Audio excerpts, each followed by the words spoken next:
ருக்மிணிங்கிறவங்க தன்னோட பையனோட ஒரு ஆபீஸ்க்கு முன்னாடி நடப்பாதையில வாழ்ந்து வந்துட்டு இருந்தாங்க. அவங்களுக்குன்னு சொந்தமா வீடு இல்லாதனால அந்த நடப்பாதையில தான் படுத்துங்குவாங்க.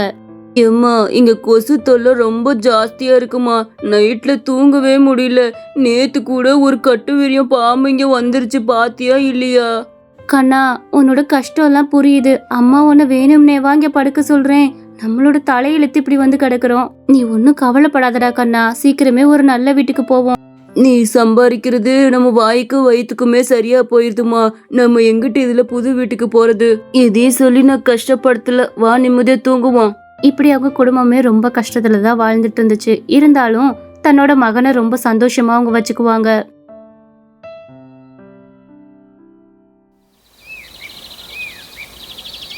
காலையில விடிஞ்சதுமே அந்த ஆபீஸோட வாட்ச்மேன் வந்தாரு. அவர் எப்பவுமே எல்லாத்துக்கிட்டுமே எரிஞ்செறிஞ்சு விழுகிறாளு. இவங்களை ரொம்ப தரக்குறைவாவும் பேசினாரு. ஏ பொம்பளை, ஏ குட்டையா, எந்திரா, 2 பேரும் எந்திரிக்க.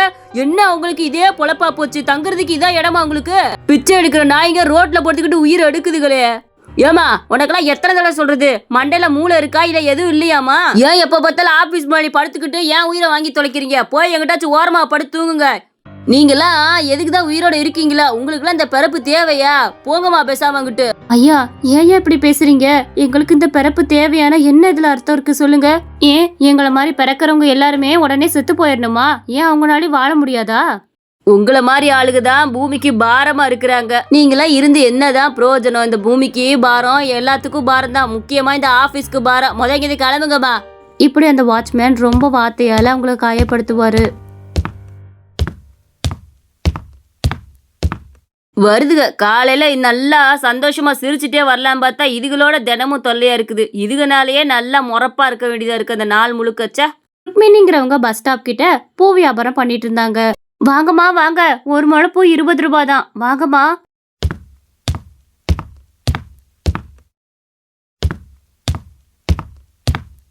ஏண்டி ருக்மிணி, இப்படி பூ வியாபாரம் பார்த்து என்னைக்கோ வாழ்க்கையில நீ முன்னேற போற. ஏதாவது 4-5 வீட்டு வேலை செஞ்சாவது நல்லா பணம் கிடைக்கும்லடி. எங்கம்மா, ரோட்டோரத்துல இருக்கனால யாரும் வீடு கொடுக்க மாட்டேங்கிறாங்க.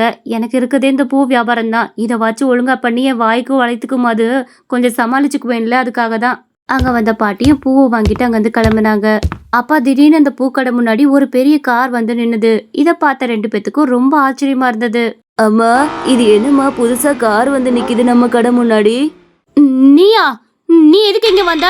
என் கடையில உங்களுக்குலாம் நான் வியாபாரம் பண்றது இல்ல. நல்லவங்களுக்கு மட்டும் தான் நான் வியாபாரம் பண்றேன். முதங்க கிளம்பு. ருக்மிணி, இன்னமுமா என் மேல கோவமா இருக்கிற? அந்த சூழ்நிலையில பணம் இருந்துட்டேன், உங்களை கண்டுக்காம. ஆனா இப்ப நான் திருந்திட்டேம்மா. உன்னை எங்கெல்லாம் தேடுன தெரியுமா? ஆனா நீ கடைசி வரைக்கும் கிடைக்கவே இல்ல. ஆனா இப்படி ரோட்டோரம் நீ பூ வியாபாரம் பண்றத நினைக்கும் போது வருத்தமா இருக்குது. பேசாம வா ருக்மிணி, நம்ம ஒன்னா சேர்ந்து சந்தோஷமா இருக்கலாம். பணத்துக்காக நீ என்ன வேணாலும் பண்ணுவ. எப்பேற்பட்ட உறவையும் தூக்கி போறவ நீ. பணம் தானே அலைஞ்ச, அந்த பணத்தையே கட்டிட்டு அழுகு. நானும் என் பையனும் ரோட்டோரமா வாழ்ந்தாலும் நிம்மதியா தான் வாழ்ந்துகிட்டு இருக்கிறோம். என்னது இது அப்பாவாமா? என்கிட்ட இது வரைக்கும் சொன்னதே கிடையாது இதெல்லாம். கண்ணா, நான் உன்னோட அப்பாடா. சின்ன வயசுல பணம் இருந்து உங்க 2 பேத்தையும் கண்டுக்கல. உன் அம்மா கோச்சிக்கிட்டு வந்துட்டா. தயவு செஞ்சு இப்போவாது என்னை ஏத்துக்கங்க. இப்ப புரிஞ்சிருச்சு, பணம் மட்டும் என் வாழ்க்கை இல்ல, நீங்க 2 பேர் தான் என் வாழ்க்கைன்னு. நீ புரிஞ்சு வந்திருக்கியா புரியாம வந்திருக்கியான்னு எனக்கு தெரியாது. எனக்கு நீ வேணானா வேணாம், அந்த பணத்தை கட்டிட்டே அழுகு. அந்த பணம்னால தானே என்னைய வேணான்னு ஒதுக்குன. அப்ப ஒதுக்குனேன் தான். எனக்கு இப்ப நீ வேணும்னு வந்திருக்கிறேன். என்னை தயவு செஞ்சு ஏத்துக்க. உன் காலில் கூட விழுகிறேன். எனக்கு உன்னோட உண்மையான பாசந்தாமா வேணும். எனக்கு பணம் முக்கியம் கிடையாது. அப்பா, நீங்க அழுவாதீங்க. அம்மாட்ட நான் சொன்னா அம்மா புரிஞ்சுக்குவாங்க. நீங்க எதுக்கு வருத்தப்படாதீங்கப்பா.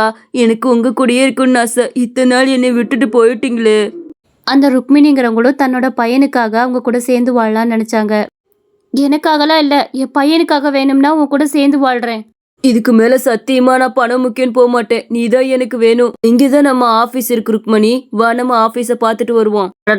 இந்த பிச்சைக்காரங்க இங்கேயும் வந்துட்டாங்களா? ஏமா, அவர் பின்னாடியே வந்திருக்கிற. அவர் எவ்வளவு பெரிய ஆபீஸர் தெரியுமா? இந்த ஆபீஸோட ஓனரே அவர் தான். அவர் பின்னாடி நின்றுட்டு இருக்கிற. போமா, அவர் பக்கத்துல நிக்க கூட தகுதி இல்லாதவனி. ஏய், என்ன பேசிக்கிட்டு இருக்க? இது என்னோட ஒய்ஃப், இது என்னோட பையன். உனக்கு என்ன தைரியம் இருந்தா அவங்கள நீ இப்படி பேசுவ? இதோட உன்னோட வேலையை விட்டு தூக்குறேன். என்ன தைரியம் உனக்கு? ஐயோ ஐயா, தெரியாதியா? இவங்க இங்கதான் பிச்சை எடுத்துட்டு இருந்தாங்க. இத்தனை நாளா இங்கதான் பிச்சை எடுத்துட்டு இங்கதான் தூங்கிட்டு இருப்பாங்க. அதனால இவங்கள நான் அப்படி நினைச்சேன். உங்க ஒய்ஃப்னு எனக்கு தெரியாது.